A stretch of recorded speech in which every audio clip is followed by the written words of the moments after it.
So as the Minister is responsible also for NB Power, I wanted to start with a question. We know that these last two rate hikes, really quite unprecedented in the history of New Brunswick. We know that 44,000 residential accounts at NB Power were in arrears in 2023, for the last time the numbers were available. So my question is, why does this budget not include a rebate for low-income, specifically for low-income ratepayers, to offset the entire amount of this April 1st increase in power rates? Through the chair, thank you for the question to the member opposite, leader of his party. We do have quite a bit in our budget for providing help. We have, like, the $100 million that we did put in the rebate on the 10% is a heavy lift for this government. We're not bathing in surpluses like we've had in the previous years. On top of that, the $50 million that we're doing in efficiency, that's $150 million, is still significant. And the reality of it is through efficiency that we're gonna move forward. We're not going to be able to rebate ourselves out of increased electricity costs every year. What we need to do is fix our consumption. We need to work with people that have lower income to make sure that their homes are efficient, that their properties are efficient, that we're using the electricity right, because that's the only path forward. There's no way we're going to be able to continue to afford to offset whatever NB Power needs to cover their costs. There is significant amounts of dollars to achieve that and to get that moving forward. Through the chair, I realize that an initial effort was made, and we're not here to debate the wisdom of that decision, but I will point out that $100 million was so expensive because the offset, the equivalent to the PST, was provided to everyone from single parents struggling to meet their bills to millionaires and billionaires who live in often homes that are whose consumption of electricity is extraordinarily high. So to me that made no sense. We costed it out if you just targeted low-income ratepayers, and it was considerably less than the number that the Minister mentioned here. And I certainly believe it's within the fiscal capacity of the province to provide a rebate this time to offset this rate increase for those people living on low incomes. Energy efficiency, yes, we'll get into that in a minute. The other thing that is interesting and would be helpful is plug-and-play solar. So in Europe, plug-and-play solar panels that people can install themselves, they plug into your outlet. You don't need an installer. They're extremely inexpensive. Can reduce your power costs by, say, 20, possibly even 30%. Apartments, they're hanging off the balconies in apartments all over Europe. And as of March of last year, the Canadian Standards Association, Canadian Electrical Code, let's say, was updated to allow these PV systems to be installed, these plug-and-play systems. And it would be, I think, a good idea for New Brunswick to lead the pack, given the level of energy poverty here, and that's certainly how they're being used extensively in Europe, is to reduce costs for people who can't afford them. These are catching on around the world, and I don't see any reason why it might require a little bit of tweaking of provincial legislation to adopt the amendments to the Canadian Electrical Code that were made a year ago to enable this to happen here, but let's get at it. So has the Minister contemplated launching even a pilot program for low-income ratepayers to install plug-and-play solar panels. Through the chair, to the member opposite, thank you very much for the question. Yeah, plug-and-play solar. We actually had some discussions on that. The member and myself. He was kind enough to come meet with me. It's an interesting concept, and after our meeting, I did task the staff to start looking into it. These are the kinds of solutions, honestly, in the discussion that we're about to have on energy. These are the kinds of discussions that we need to explore and have a look at, because right now anything could be possible in trying to improve the energy poverty in the province. So we are still looking into it, and I appreciate the member bringing it up again. Thanks. So the minister, through the chair, well, while we're talking about anything is possible, I want to talk a little bit about energy efficiency. It's interesting, in Nova Scotia you have Efficiency One, which runs Efficiency Nova Scotia, which was inspired by the former Efficiency New Brunswick, which was a Crown corporation, until it was dismantled and its pieces handed over to NB Power. It's very interesting, the success of Efficiency One in Nova Scotia, literally, in the most recent annual report, since 2011, after being inspired by New Brunswick's Efficiency New Brunswick to create a similar institution in Nova Scotia, they have saved over $4.8 billion in lifetime energy savings for Nova Scotians, including $500 million for low-income homeowners and renters. Now, they have a plethora of programs compared to what's on offer in New Brunswick, including programs directed specifically at multi-unit apartments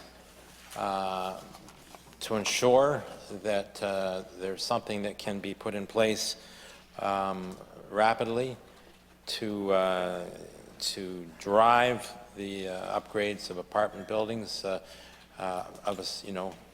to a certain size that will reduce the energy costs, the power costs of the apartment dwellers, of the tenants. Now, why can Nova Scotia or Energy One in Nova Scotia do this?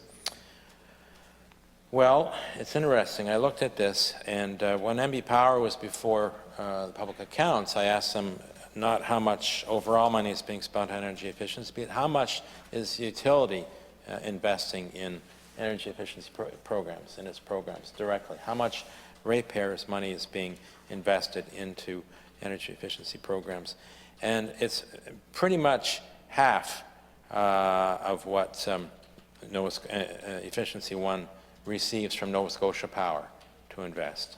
So NB Power said they invested $30 million from ratepayers into their energy efficiency programs, the rest coming from provincial government, federal government. Nova Scotia Power provides Efficiency One with $82 million. With $173 million. So that's a lot more. And that's over 23 to 25, so we'll cut that in half. And we're talking about, $85 million. So a lot more. And that's just from the ratepayers. And who decides that? Well, their Energy and Utilities Board decides that. Based on looking at the, lowest cost way of providing electricity, including reducing demand. I don't know if that requires a rewrite, an amendment to the Electricity Act or the Energy and Utilities Board Act here to ensure that our Utilities Board is looking at energy efficiency programs with the same lens that they do in Nova Scotia when considering Nova Scotia Power's rate increase requests. So the question, I guess, is does the minister see a way forward, as he's responsible for MB Power, to ensuring that the investments MB Power itself is making in energy efficiency programs is maximizing the benefit to their ratepayers. Through the chair to the member opposite. Yeah, I understand always the willingness to compare to Nova Scotia, but really what we'd like to compare is how we've been doing in the past. And again, this year we are doing record investments in efficiency. The amount that is prescribed to NB Power is in regulation through EUB. The problem is if as a government we were to compel NB Power to increase that amount, they would have to go to EUB and ask for a rate increase. So we have to find the right balance, because we realize right now, in having the beginning of this discussion around the rate increases, we have to be mindful of what impacts have when we start moving things around. So NB Power has a prescribed rate. The government also augments that with their own programs through the amounts that we are putting in our budget. I think the reality of it is, and we were just talking about that, if you take a drive on any highway in New Brunswick, you're going to see some kind of heat pump truck or anything. There's a lot going on in this province on that aspect, and the key is to get as much of those programs out to New Brunswickers as possible. But it is a bit of, it's two jurisdictions, two different situations when it comes to Nova Scotia and New Brunswick. So I'd rather look at what we did last year versus this year and what we'll do next year. We're about to get into a review, and those are the kinds of discussions we want to talk about as to where that exact balance can be and should we readjust. Mr. Chair, where the comparison I think is valid is looking at programs that are offered in Nova Scotia that we don't offer here. And if I asked about those programs, the minister will likely say, well, there isn't sufficient money to add those programs into the system. So I'm looking for additional money here to expand what we can offer. And, you know, for example, the multi-unit residential rental program in Nova Scotia is impressive. We've got 70,000 households who rent, 70,000 families, individuals who rent in this province, who the enhanced energy efficiency program doesn't touch. The total energy program, household energy program, doesn't touch. 70,000 can't benefit from what people who own their own homes are benefiting from, Mr. Chair. So in Nova Scotia, for multi-unit residential rentals, they receive up to 80% in rebates for energy efficient upgrades to those multi-unit residential rental properties. Great program. How do we add it? Province can put more money into it so that this kind of a program can occur, or change the rules of the game so like happened in Nova Scotia before the Energy and Utilities Board, so that actually they ensure that the utilities investing more in energy efficiency up to whatever the economic benefit is for the ratepayers overall. You know, how do they shuffle things around at NB Power? Well, they could start by transferring the money that's currently being used to subsidize the electricity rates for pulp mills that subsidy is paid for currently by residential and commercial ratepayers, and shuffle that over to this purpose. Anyway, that's why I think that the comparison is valid, Mr. Chair. I realize what's happening here, but even so, with respect to the Enhanced Energy Savings Program, I don't see an increase in the budget. And I will remind people this is for lower-income homeowners who therefore would benefit from a retrofit, upgraded installation, switching to a heat pump. Last year, the budget was $50,000 for the Enhanced Energy Savings Program, and this year's estimates, it's $50,000 again, no change. So given the waiting list, given the demand, given the need here, Mr. Chair, my question to the minister is, why has that budget stayed the same when the need is great, program's successful, it's saving those who are able to participate in it up to $500 on average, some more, some less, on their heating costs annually? That's a lot. So why not expand the budget of the successful program so that more homes can be retrofitted and had their heating system switched out than currently planned for. Thank you for the question through the chair. We can only speak to the energy budget right now, but just to explain why the increase, it's 50 million in the energy budget. There's 12.8 million from the climate change fund. There's 2 million from the social development, and then there's 10 million from the efficiency fund. So that's 74.8 million altogether. If we combine that with what the feds are contributing, it's 120.4 million for the year total. Last year was 117. It's a modest increase, but it is the highest amount that we've ever done. And just a correction for the note, the member mentioned it was 50,000. It's actually 50 million. I just want to make sure I realize it's just sometimes we look at the numbers, but it is that. We can only speak to our budget at this moment. I'm sure you'll have questions for the member, the Minister for Energy, for Environment, sorry, on some of his amounts and some on the social development also for that minister. But right now, the whole program is the highest that we've seen this year. Thank you for that clarification. So I better understand this then. 50 million, thanks for the correction, yes. Is appearing in the Enhanced Energy Savings Program, but really that's not, so it's more because, anyway, this is yeah, it's not clear then. 50 million, as it says here, Enhanced Energy Savings Program. Now, in your budget estimate, it says Energy Efficiency Fund 20 million, and you're saying 10 of that is going to the Enhanced Energy Savings Program. You could, yeah, someone nod, is that right? Yeah, thank you. I don't quite understand why it doesn't show up in Enhanced Energy Savings Program, but maybe you could explain that when you get up. So where does the other 10 million from the Energy Efficiency Fund going to? Through the chair, thank you for the question. The other 10 million is for non-electric programs. So any other program that needs to support it and sometimes to leverage some of the federal dollars. NB Power can't touch those aspects because it's not for ratepayers. So that's all the non-electric programs that are supported with the balance of the funds. Okay, thank you for that information. The Enhanced Energy Savings Program is targeted at low-income New Brunswickers who own their own homes.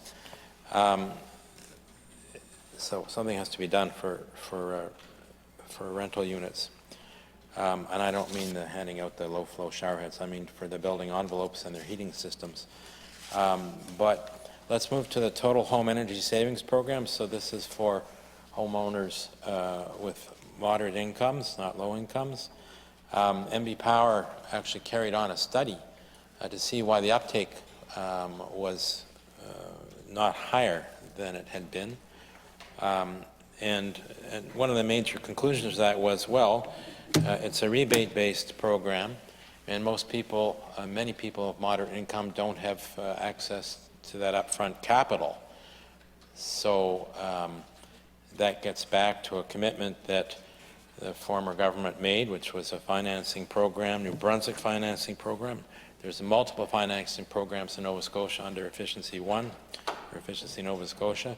When Efficiency New Brunswick was operating, it ran a zero-interest loan program in New Brunswick, which our family took advantage of. We didn't have the capital. I was working for a charitable organization at the time, and it enabled us to upgrade our old farmhouse significantly, and it worked very well. Easy as anything, seamless. We paid it back over time at a reasonable schedule that was affordable. So I haven't heard any mention of financing, but does your budget contemplate, through the chair, contemplate a financing program or any financing programs to ensure that upfront capital costs are not the barrier preventing upgrades in energy efficiency? Through the chair, thank you for the question. Actually, we had some discussions around a total home program when we were in committee together previous years. There is a green home loans program, which is a federal program accessible in New Brunswick. It's $40,000, 0% interest. It's available. We were just having a conversation. Nova Scotia has their own program, and really don't know why they would have a duplicate program. Honestly, if you're a resident and you want upfront capital and you can get it at 0%, where the funds come from is a non-issue. The important thing to note, though, and I'm glad the member brought it up for anybody that may be listening, is to reach out to NB Power through their Navigator program to have access to those, so they could get some consultation and have access to the programs. But the feds have actually stepped into that space, and we have those programs available in New Brunswick. And like the member opposite, that was able to access one of those programs way back when, I would encourage anybody else to, if they want to improve their efficiency in their home, to approach the Navigator program and NB Power to see if we can't help them out. Mr. Chair, if it only were the case that the Navigator program is working effectively for people, then it's not. When NB Power was before PAC, I asked them about that, and they, through the Navigator program, only 360 people managed to take advantage of the federal loan program. So there's something broken there, needs to be fixed.